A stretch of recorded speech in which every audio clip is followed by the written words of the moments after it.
Okay.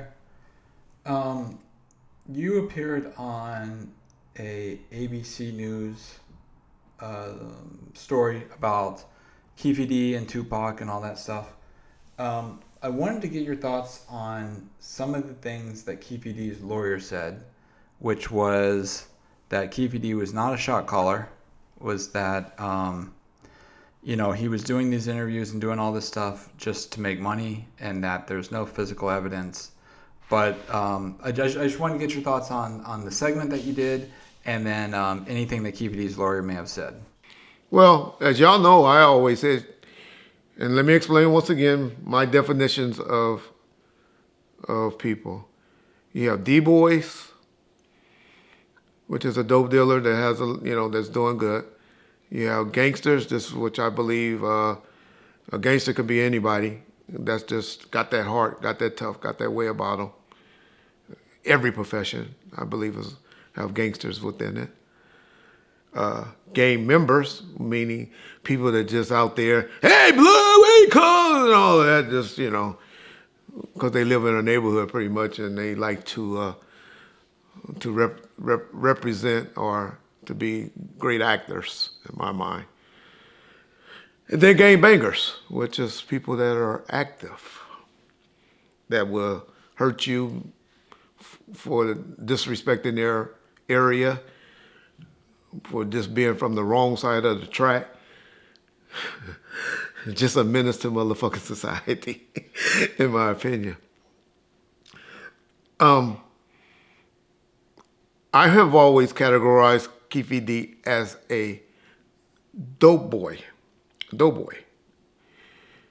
But a dope boy has a lot of control over gang members.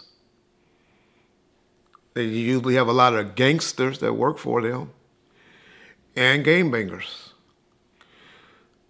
So yeah, he was a shot caller among his crew of people. Now there's people within the Southside Compton Crips that think he's the biggest rat buster ass nigga back when he was rich and definitely when he was poor.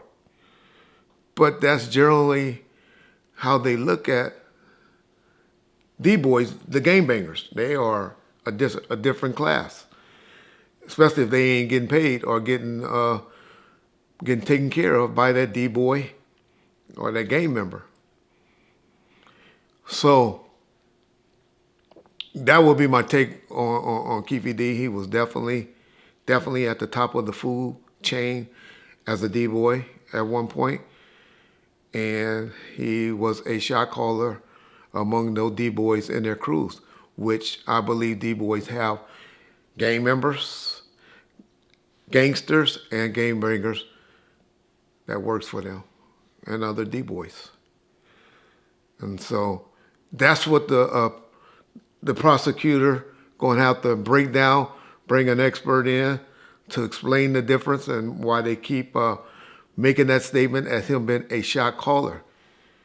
Because they're going to need somebody like Ladd or Reggie Sr. to come and explain that, yeah, there was two sets of Southside Compton Crips. There were Darnell Brim and them that were the gang bangers. Lil Spanky, my boy Glencoe Kev, and all of them, they were gang bangers. But there also was Keefe D and his crew that were D-boys. Give y'all an example of another dude that was one of the dudes that I know were all four. This nigga was a gang banger, a gang member, a gangster, and a D-boy. It's about one of the only ones I can really think of that was all four. And every hood has them, but I'm just thinking off the top of my head. I even would give, at one time, not now, Freddie Stays would be one. But the one I'm talking about would be Turtle from Compton, from Southside Compton, Santana Block Crip. Turtle would be one person that I would say were all four of those.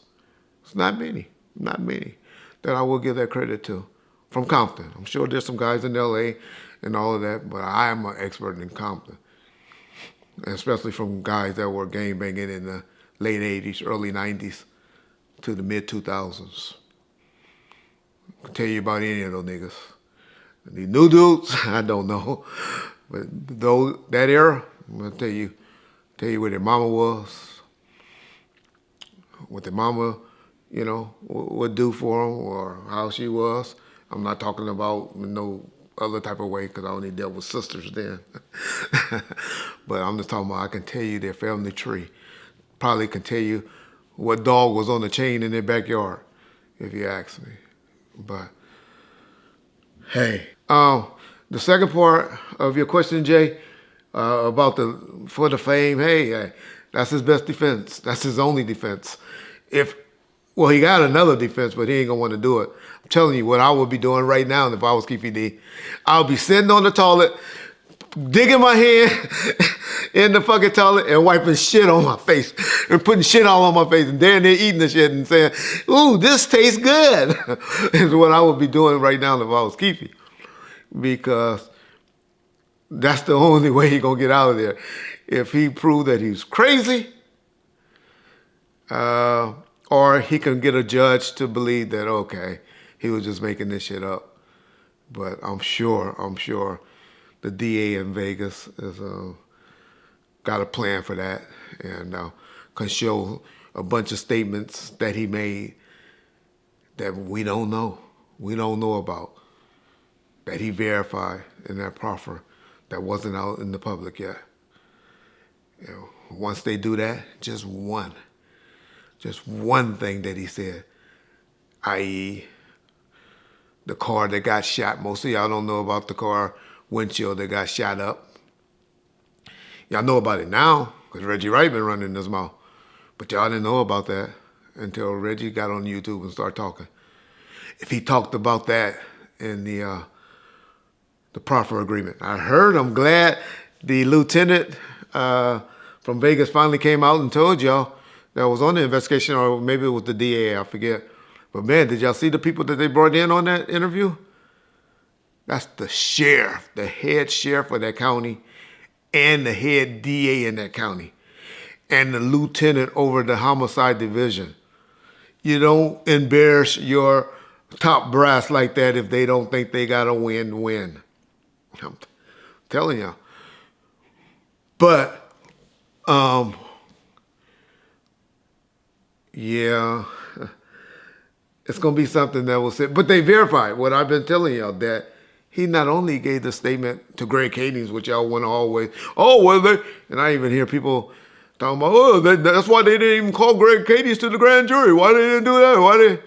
Because his partner, who was an active cop at the time, went to the grand jury and testified to that stuff.